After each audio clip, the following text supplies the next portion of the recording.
Hi guys, sorry kung maingay yung aso, okay? Yan may nag-comment. Me please, boys daw po siya. 35642. Yan po, nakakuha na po tayo ng hair. Then, sa face naman po, sa baba na lang po tayo. Wala naman po kayo nagsabi. O sa taas po ba? Sa baba?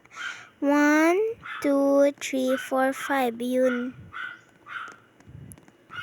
Ito po ang napili niya, parang pusa po, parang pusa na mukha po siya. Yan, pero ang cute naman po. Then, ito naman po tayo sa color.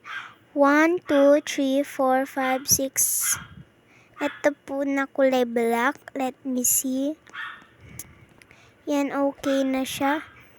Then, dito naman po tayo sa damit. Sorry po pala kung ganyan po yung paglalaro ko. Hindi rin po kasi ako masyadong magaling. Tsaka po, mas madali po kung ganito at hindi pa ako tumatalon. Ito po, 4 na damit. Ang ganda po ng damit niya. Punta na po tayo sa next room. Then, pipili na po tayo ng ating kwarto. Yan, at yung kwarto po natin ay dalawa. Ikadalawa siya. So, ito napili natin na cute at maganda. This is your final look. Thank you sa pag-comment. Parang hindi clear yung mukha niya. Bye!